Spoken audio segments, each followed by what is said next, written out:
Bonjour à tous, et si on profitait aujourd'hui de quelques minutes pour voir ensemble le rangement en bataille. Donc les manœuvres souvent vous terrorisent le jour de l'examen. J'ai décidé de vous montrer de manière simple comment se garer entre des lignes, comment se garer aussi juste à côté d'une voiture. En tout cas, n'oubliez pas une chose, pour répondre à Fadila la dernière fois, que la manœuvre en soi n'est pas éliminatoire. C'est-à-dire que si vous vous posez la question de pourquoi, c'est tout simplement parce que si vous regardez le bilan de compétences, c'est-à-dire la grille d'évaluation, elle ne fait pas partie des compétences le jour de l'examen. Par contre, vous avez la chance aujourd'hui de pouvoir la rattraper. C'est-à-dire que si vous réussissez pas du premier coup, en soi c'est pas grave, mais surtout partez du principe qu'il faudra la réussir en la rattrapant. C'est-à-dire que si c'est impossible pour vous, mais ce qui m'étonnerait quand même, déjà vous seriez pas là le jour de l'examen, puisque votre moniteur ne vous aurait pas donné le feu vert, rattrapez-la, mais toujours en sécurité. Ce qu'on attend de vous, c'est pas des pilotes, c'est pas quelqu'un qui réussisse son créneau du premier coup, parce que si par exemple vous savez faire votre manœuvre, mais que à la base vous laissez pas passer la personne qui arrive derrière vous, ben dans ce cas-là, ça veut dire que vous savez manœuvrer, mais vous savez pas conduire. Pourquoi? Parce que la règle, vous l'appliquez pas. Vous serez éliminé sur la réglementation. Quand je manœuvre, je dois laisser passer les gens. On voit ça ensemble tout de suite.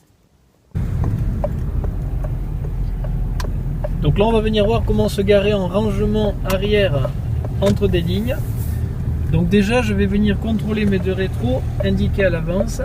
Et ensuite, ici, je vais venir choisir une place. Par exemple, la place avec la poubelle. Donc pour pouvoir me garer dans cette place en arrière, c'est simple, je vais compter 3 lignes. Donc 3 lignes que je vais amener à hauteur de mon rétro. C'est-à-dire une ligne, 2 lignes, et la troisième ligne à peu près ici, je vais l'amener sur l'axe de mes rétros. Donc c'est sûr que sur la caméra, on a l'impression que j'y suis pas tout à fait, mais en réalité oui. Une fois que j'ai fait ça, j'ai pas tardé à mettre ma marche arrière, et étant donné que je ne suis pas prioritaire, je vais surtout jeter un œil derrière à mon angle mort, parce que dans mon rétro j'y vois, mais j'y vois pas complètement. Donc là il n'y a personne, ça veut dire que maintenant je vais essayer de reculer et tourner à droite en même temps pour atterrir dans la place de la poubelle. Donc je vais y aller. Alors je recule et je tourne, je recule, je tourne. Donc là quelqu'un arrive face à moi, je le laisse passer. Donc l'angle mort, je rejette un coup d'œil, voilà. Donc je laisse passer les gens puisqu'en marche arrière je suis jamais prioritaire. Je recule, je tourne à nouveau. Et quand je vais être droit par rapport à en face, c'est-à-dire là, je vais tout simplement m'arrêter. Je vais venir redresser mes roues. Voilà. Et je vais continuer à reculer en me basant par rapport aux autres places. Voilà.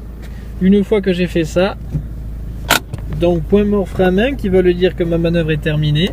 Et je vérifie ici que je sois dans la case. Donc c'est bon. Ce que je vous conseille aussi, c'est avant de mettre le point mort, le frein à main, de rattraper s'il faut votre manœuvre en avançant un petit peu. Alors maintenant on va venir voir comment se garer entre deux voitures, à condition évidemment de trouver une petite place. Donc on va essayer de trouver ça. Donc là je peux pas stationner à gauche puisque je suis à double sens. Je stationne à gauche que dans les rues à sens unique.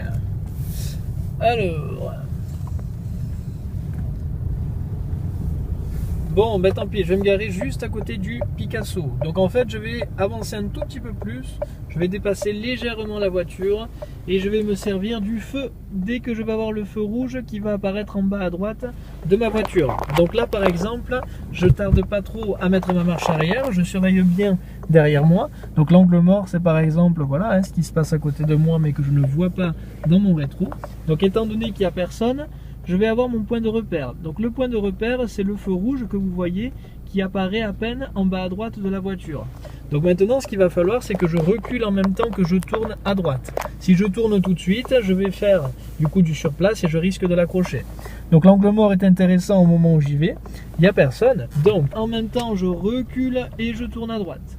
Donc les deux en même temps. Là, le but, c'est de passer assez proche de la voiture et de vérifier dans ce rétro que ça passe. Donc même si je passe proche, je passe, et ça c'est le plus important. S'il y avait une deuxième voiture, je vérifierai mon deuxième rétro.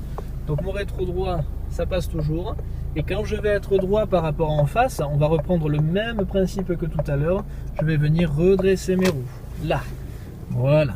Donc dans mon rétro c'est bon. À droite, j'ai un espace suffisamment large pour pouvoir ouvrir ma portière. Et quand c'est terminé, je vais immobiliser en mettant le point mort ici et le frein à main. Voilà, la vidéo est maintenant terminée. Si un inspecteur vous laisse le choix du rangement en bataille et qui vous dit dans cette rue, garez-vous où vous voulez en marche arrière, faites quelque chose de simple surtout. C'est-à-dire que si vous avez le choix entre des lignes ou à côté d'une voiture, privilégiez plutôt l'espace vide. C'est-à-dire que si vous êtes stressé et que vous passez à ras de la voiture et donc de sa carrosserie, surtout ça serait dommage qu'un inspecteur intervienne en appuyant sur le frein et à ce moment-là que vous preniez le risque d'être éliminé.